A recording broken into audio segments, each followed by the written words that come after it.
जानकी जीवन स्मरण जय जय राम पार्वती पते हर हर महादेव पुंडलीक वरदा हरि विठ्ठल श्री अनंत कोटी ब्रह्मांड नायक राजाधिराज सच्चिदानंद सद्गुरु श्री ब्रह्मचैतन्य महाराज की जय। श्री महाराजांच्या सेवेमध्ये आपण दासबोध पाहतोय। कालपर्यंत आपण 10व्या दशकातील 5 समास पाहिले। आज आपण 6व्या समासाला सुरुवात करूया। 6व्या समासाचं नाव आहे भ्रमनिरूपण। जे खरं म्हणजे आहे त्या जाणीवेमध्ये न राहता वेगळ्याच अनुभवामध्ये राहणं म्हणजे भ्रम आहे। आता आपल्याला आपण पुरुष आहोत किंवा स्त्री आहोत अशी जाणीव आहे, पण समजा आपल्याला वाटायला लागलं की आपण वाघ आहोत, तर तो भ्रम म्हणायचा नाही का? तशा पद्धतीचाच जीवाला एक भ्रम झालेला आहे की आपण परब्रह्म तत्वापासून आत्मस्वरूपापासून कुणीतरी वेगळे आहोत। भ्रमाबद्दल समर्थ आपल्याला निरूपण करतायत।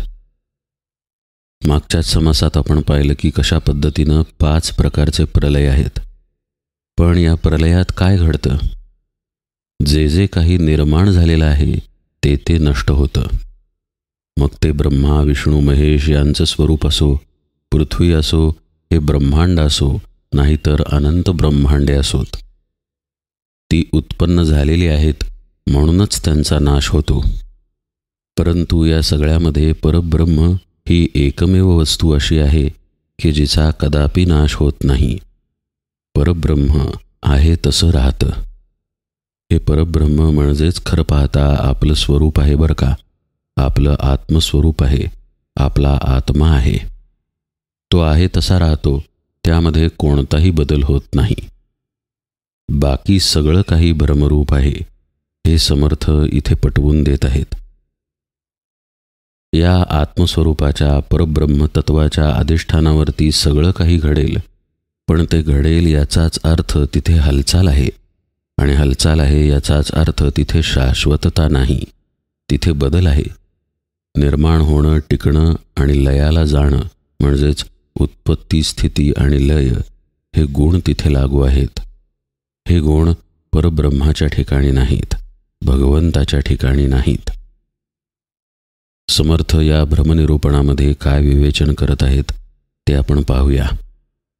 समासाच्या सुरुवातीला ते म्हणतात, उत्पत्ती स्थिती संहार याचा निरोपिला व्यवहार, परमात्मा निर्गुण निराकार जैसा तैसा।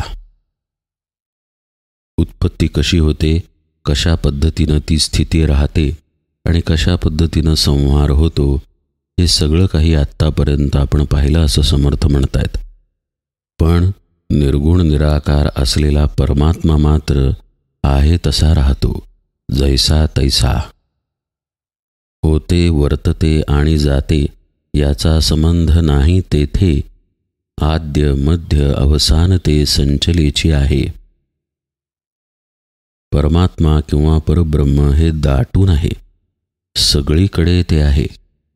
समजा आपण नदी किनारी उभे आहोत आणि आपल्यासमोर नदीचा मोठा प्रवाह आहे, तर आपल्या डाव्या बाजूला, आपल्या समोर आणि उजव्या बाजूला ही नदीच असते, नदीच नदी भरून असते। तसं उत्पत्ती होणं, झालेली उत्पत्ती टिकणं किंवा कल्पांती ती नाहीसं होणं, या गोष्टी परब्रह्माला लागू पडत नाहीत। उत्पत्तीच्या ठिकाणीही परब्रह्म आहे, स्थितीच्या ठिकाणीही परब्रह्म आहे, आणि लयाच्या ठिकाणीही परब्रह्म आहेच आहे। ते पुन्हा लयानंतरही शिल्लक राहतं आणि उत्पत्तीच्या आधीही असतं, असं परब्रह्म तत्व आहे। म्हणजे काय, तर परब्रह्म आहे तसं सर्वत्र दाटून राहतं, त्यामध्ये कोणताही बदल होत नाही। याचाच अर्थ ती एक निरंतर असलेली अवस्था आहे। परब्रह्म असतची असे, मध्ये चिहा भ्रम भासे, भासे परंतु अवघानासे काळांतरी। आता ही ज्ञानदृष्टी आहे। परब्रह्म आहे तसं राहतं।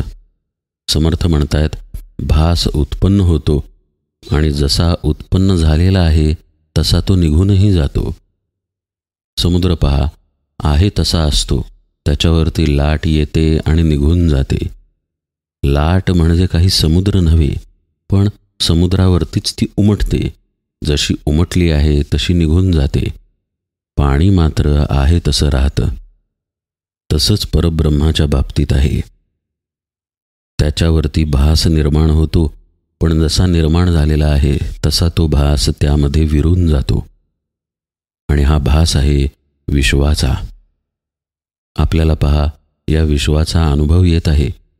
आजूबाजूचे आवाज आपल्याला ऐकू येत आहेत. आपल्याला आपल्या स्थळ काळाचं भान आहे. आपल्या देहाचं भान आहे. देहाच्या भानाच्या सापेक्ष आपल्याला पूर्ण जगताचं भान आहे. आपलं नाव, गाव, आपली बायको, मुले, आईवडील, नातेवाईक, मित्र, आप्तेष्ट, समाज, देश या सगळ्याचं भान आहे. घराच्या बाहेर आपण पडलो, आकाशाकडे पाहिलं तर आपल्याला चंद्र, तारे, आकाश याचा विस्तार दिसतो. या सगळ्या ब्रह्मांडाचा अनुभव आपल्याला आपल्या मीच्या सापेक्ष येतो. म्हणजे काय? हे आपलं विश्व आहे. आणखी एक विश्व आहे जे आपल्या आत आहे आणि जे मनोमय आहे. आपण ऑफिसमध्ये काम करत आहे किंवा घरामध्ये नुसते बसलेलो आहे, तरीसुद्धा आपलं मन अनंत ठिकाणी अनंत व्याप करून येतं. ते कोणते विचार करेल याचा नेम नाही. जो त्याचा विचार आहे तेच त्या मनाचं विश्व आहे आणि ते विश्व आपल्या आत दाटून आहे. अशा पद्धतीनं बाहेरचं आणि आतलं असलेलं विश्व दोन्हीही भ्रमरूप या परब्रह्मावरती उत्पन्न होतं. आणखी एक महत्त्वाची गोष्ट या भ्रमाबद्दल अशी की हा भ्रम कायम द्वैतात्मक असतो. पाहणारा, अनुभवणारा असा साक्षी तिथे कोणीतरी असतो आणि जे अनुभवाला येतं ते भासात्मक असतं. समर्थ म्हणतात, हा भास जसा उत्पन्न होतो तसा निघून जातो. आपण जेव्हा प्रलयाचं विवरण पाहिलं त्यावेळी एक गोष्ट आपल्या लक्षात आली की तत्वांचा एकमेकांमध्ये लय होऊन शेवटी सगळं परब्रह्मामध्ये विलीन होतं. आपण मगाशी जो समुद्र आणि लाटांचा दृष्टांत पाहिला त्यातही आपण हेच पाहिलं की कितीही लाट वरती उसळली तरी तिचा शेवट समुद्रामध्येच होतो. समुद्र ती लाट उत्पन्न होण्याच्या आधीही असतो, त्या लाटेचा विलय समुद्रामध्ये झाल्यानंतरही असतो. तो जसा आहे तसा राहतो. लाट येवो अथवा न येवो त्या पद्धतीनं परब्रह्म आहे तसं राहतं. वर निर्माण झालेला भास मात्र येतो आणि जातो. उत्पत्ती स्थिती संहारत, मध्येही अखंड होत जात, पुढे शेवटी कल्पांत सकळास आहे. समर्थ म्हणतायत, परब्रह्मामध्ये उत्पत्ती स्थिती आणि संहार हे घडत असलेलं दिसतं, परंतु या सगळ्याला शेवटी नाश आहे. उत्पत्ती होणं पण थांबतं, संहारही थांबतो, स्थितीसुद्धा संपुष्टात येते. कोणतीही गोष्ट कायम टिकत नाही. कायमस्वरूपी टिकणारी, निरंतर असणारी एकमेव गोष्ट आहे आणि ती म्हणजे परब्रह्म किंवा ब्रह्म किंवा परमात्मा किंवा भगवंत किंवा आपलं आत्मस्वरूप. तेच खरं आपलं स्वरूप आहे. त्या स्वरूपावरती होणारे बदल म्हणजे खरं पाहता जीवदशा आहे. जीव जेव्हा आपली ही दशा टाकून देतो तेव्हा जशी लाट समुद्रात विरून जाते तसाच जीवभाव आत्मभावामध्ये विरून जातो. यामध्ये ज्यास विवेक आहे तो आधीच जाणत आहे, सारासार विचारे पाहे म्हणून या. समर्थ म्हणतायत, हा भासाचा पसारा विवेकानं बाजूला करता येतो. विवेकानं त्याला ओळखता येतं आणि विवेकानं त्याची निवड करून जे परब्रह्मतत्व आहे तिथं राहता येतं. विवेकाची व्याख्याच आत्मानात्म विवेक किंवा नित्यानित्य वस्तू विचार अशी आहे. हा सगळा जो व्यवहार चालू आहे हा भासात्मक आहे. हा विवेक आपण करू शकतो. म्हणूनच खरं म्हणजे 4 प्रलय झाल्यानंतर 5वा जो महत्त्वाचा प्रलय आहे तो विवेक प्रलय आहे म्हणून समर्थांनी सांगितलं आहे. जो असा विचार करून म्हणजे विवेक विचार करून असाराला बाजूला सारतो तो कायमच सारभूत असलेल्या परमात्म्यापाशी स्थिर राहतो. मग त्याला भासाची बाधा नाही. विश्व सोडून कुठे तो जात नाही, त्याचं घरदार कर्तव्य सोडून तो कुठे जात नाही, पण त्या भासामध्ये तो अडकू शकत नाही, कारण त्याच्याजवळ विवेक आहे. तो हे ओळखून आहे की काय नित्य आहे आणि काय अनित्य आहे. समर्थ म्हणतात, बहुत भ्रमिष्ट मिळाले, त्यात उमजल्याचे काय चाले, सृष्टीमध्ये उमजले ऐसे थोडे. वेड्यांच्या बाजारामध्ये सगळेच वेडे, तिथे कुणी शहाणा गेला तर त्याचं कोण ऐकणार.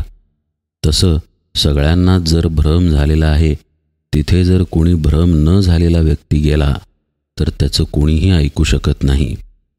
समर्थ म्हणतायत, भ्रम ज्याला नाही अशी माणसं जगात थोडीच असतात. म्हणजे कोण? अर्थातच संत. संत हे जगात अत्यंत थोडे असतात. बाकी सगळे भ्रमामध्येच असतात. श्री महाराजांचं स्पष्ट वाक्य आहे, जो नामात आहे तोच खरा जागा आहे, बाकी सगळे भ्रमामध्ये आहेत. या श्री महाराजांच्या वाक्याचा अर्थ खूप गहन आहे, पण तेही हेच सुचवतात की भ्रम नसणं ही गोष्ट दुर्मिळ आहे. बाकी सगळ्यांना जिथे भ्रम आहे तिथे भ्रम नसलेली व्यक्ती काही सांगू लागली तर ते लोकांना पटत नाही. हा लोकांचा एक प्रकारे स्वभावच आहे. समर्थ पुढे काय म्हणतायत पहा. त्या उमजल्याचे लक्षण काही करू निरूपण, भ्रमाहून विलक्षण महापुरुष. जो महापुरुष आहे, संत आहे किंवा स्वतःला जन जाणलेला आहे, आत्मसाक्षात्कारी जो आहे, स्वरूपाला जो प्राप्त झालेला आहे, तो या भ्रमापासून पूर्णपणे वेगळा असतो. त्याला कळलेलं असतं की काय सत्य आहे आणि काय भ्रम आहे. त्यालाच ज्ञानी म्हणतात खरं म्हणजे. समर्थ म्हणतायत, त्याच्याबद्दल थोडंसं विवेचन करतो. उमजल्याच्या लक्षणाचं विवेचन म्हणजे काय? तर ज्याला भ्रम काय आहे हे कळलं त्याच्याबद्दलचं विवेचन, म्हणजे त्याच्यामध्ये भ्रमाचंही विवेचन आलं आणि भ्रमामध्ये काय येत नाही त्या परब्रह्मतत्वाचंही विवेचन आलं. समर्थ म्हणतायत, भ्रम हा नसेल जयासी, मनी ओळखावे तयासी, ऐका आता भ्रमासी निरोपी जेल. ज्या महापुरुषाला कोणताही भ्रम नाही त्याला आपण मनामध्ये ओळखावं असं समर्थ म्हणतायत. आणि ते ओळखण्यासाठी भ्रमाचं विवेचन करणं पण जरूर आहे. म्हणून ते म्हणतात, ऐका आता भ्रमासी निरोपी जेल. एक परब्रह्म संचले, कदापि नाही विकारले, त्या वेगळे भासले ते भ्रमरूप. सुरुवात त्यांनी करताना मगाशी सांगितलेलाच सिद्धांत पुन्हा एकदा सांगितला. जिथे जिथे काहीही निर्माण झालेला आहे, जिथे जिथे कोणत्याही प्रकारचा अनुभव आहे, कोणत्याही प्रकारची जाणीव आहे, तिथे तिथे भ्रम आहे. ज्यामध्ये कोणताही बदल नाही ते परब्रह्मतत्व आहे. याचा गूढातला अर्थ असा झाला की परब्रह्माचा अनुभव येऊ शकत नाही. अनुभव ही द्वैतातून घडणारी गोष्ट आहे. प्रचिती, अनुभव ही गोष्ट परब्रह्माच्या बद्दल शक्य नाही. तिथं एकच गोष्ट संभवते, परब्रह्मच होऊन जाणे. जो परब्रह्म रूपच झाला तो वेगळेपणानं अनुभव सांगायला शिल्लकच राहिला नाही. त्यामुळे जो अनुभव येतो, जे काही कळतं समजतं, ते सगळं काही भ्रमामध्ये येतं. तो सर्व भास आहे. एक परब्रह्म संचले, कदापि नाही विकारले. त्यामध्ये कोणताही बदल झाला नाही, कोणताही विकार उमटला नाही. त्या वेगळे भासले ते भ्रमरूप. अनुभवाला येत आहे याचाच अर्थ भास आहे, आणि भास आहे याचाच अर्थ आपण भ्रमामध्ये आहे. म्हणून त्या वेगळं जे काही आहे, परब्रह्माच्या वेगळं, ते सगळं भ्रमरूप आहे. जयासी बोलिला कल्पांत, त्रिगुण आणि पंचभूत, ते अवघेची समस्त भ्रमरूप. आता जेव्हा सृष्टी निर्मितीचा विषय आपण पाहिला तेव्हा आपण मूळ मायेपासून सगळं काही पाहिलं. परब्रह्मसत्ता, मूळ माया, मूळ मायेमध्ये गुणमाया, मग त्रिगुण पंचमहाभूते यांचं सूक्ष्म स्वरूप, आणि मग त्या पंचमहाभूतांचं स्थूलामधील प्रगटीकरण आणि विश्वाचा विस्तार. आता या सगळ्या पायऱ्यांना जर उलट्या क्रमानं आपण पाहिलं तर परब्रह्मापर्यंत सर्व काही भ्रमरूप आहे. म्हणजे पंचमहाभूतांचा जो स्थूल विस्तार आपल्याला दिसतो तोही भ्रमरूपच झाला. त्यांचं असलेलं सूक्ष्म स्वरूप जे मूळ मायेमध्ये आहे तेही भ्रमरूप झालं. तिथे त्रिगुणही सूक्ष्म स्वरूपात आहेत तर तेही भ्रमरूप झाले आणि अर्थातच मायासुद्धा भ्रमरूप झाली. आता ही माया आहे मूळ मायेमध्ये आणि या मूळ मायेलाच ईश्वर संबोधलं जातं. त्यामुळं खरं पाहता पुरुष आणि प्रकृती या सर्व गोष्टी भ्रमामध्येच आल्या. इथंपर्यंत हा खोल जातो विषय. जयासी बोलिला कल्पांत त्रिगुण आणि पंचभूत हे अवघेची समस्त भ्रमरूप. जे जे अनुभवाला येतं, जे जे निर्माण झालेलं आहे ते यातूनच तर निर्माण झालं आहे. त्रिगुण आणि पंचमहाभूते यांचं मिश्रण, ज्याला अष्टधा प्रकृती म्हणतात, ते सगळं कल्पांती नाश पावतं आणि हे सगळं भ्रमामध्येच येतं. इथं न थांबता आत्ताच आपण जे पाहिलं की ईश्वरसुद्धा भ्रमच आहे त्या विषयाकडे समर्थ येतात. मी तू हा भ्रम, उपासनाही भ्रम, ईश्वर भाव हाही भ्रम निश्चयेसी. यासाठी त्यांनी श्लोकाचा आधार घेतला आहे. भ्रमेणाहं भ्रमेण त्वं भ्रमेणोपासका जनाः भ्रमेण ईश्वर भावत्वं भ्रममूलमिदं जगत. सर्व काही भ्रम, परब्रह्म सोडल्यास सर्व काही. पहिला भ्रम आहे मीपणाचा. मीपणाचा भ्रम आहे म्हणून तू तिथे अस्तित्वात येतो आणि या मीपणातूनच उपासना आणि ईश्वर भाव प्रगट होतो.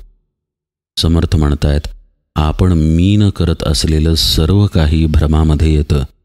आपली उपासना असेल, भक्ती असेल, साधना असेल, ईश्वर भाव असेल, सर्व काही भ्रमामध्ये येतं. हे ऐकून मनामध्ये कदाचित विकल्प येईल की सगळंच भ्रमरूप आहे तर मग साधना करायची की नाही, चिंतन मनन श्रवण संत सहवास करायचा की नाही. आपण जे करणार ते सगळंच भ्रमरूप असेल तर काय उपयोग. पण असा विपर्यास करावा यासाठी समर्थांनी हा विस्तार केलेला नाही आहे. समर्थ परब्रह्माचं निष्कलंक असणं, निर्विकल्प असणं, निर्विकार असणं, निर्लेप असणं आणि अत्यंत शुद्ध असणं समजावून सांगतायत. ते समजण्यासाठी त्या व्यतिरिक्तचं सर्व भ्रमरूप आहे हे समजणं आवश्यक आहे. म्हणून भ्रमरूप काय आहे त्याचा विस्तार करतायत. हा ईश्वर कुठून आला? या मूळ मायेलाच आपण ईश्वर म्हटलं, कारण मूळ मायेच्या ठिकाणी जाणीव आहे म्हणून. आणि या जाणीवेचा विस्तार नंतर पुढे त्रिगुणांमध्ये आणि पंचमहाभूतांमध्ये झालेला आहे. या जाणीवेलाच, अर्थातच शुद्ध जाणीवेलाच जगज्योती किंवा ईश्वर म्हटलेला आहे. पण हा सुद्धा मूळ मायेमध्ये घडणारा प्रकारच झाला ना, म्हणून ईश्वरसुद्धा भ्रमरूपच म्हणावा लागतो. मग जिथे ईश्वरच भ्रमरूप ठरला तिथे उपासनाही भ्रमरूप, उपासना करणाराही भ्रमरूप, म्हणून मी भ्रमरूप, तूही भ्रमरूप, असं सगळं काही भ्रमरूप. असा हा विषय आहे. यातील परब्रह्म सोडल्यास बाकी सगळ्याचा अनुभव येतो. त्याचं कारण बाकी सगळ्यामध्ये जाणीव आहे आणि तिथे द्वैत आहे म्हणून. पुढे आता ब्रह्मनिरूपणामध्ये समर्थ काय विवरण करतायत तो भाग आपण यथावकाश पाहूया. आज निरूपण सेवेला इथेच विराम देतो. जानकी जीवन स्मरण जय जय राम.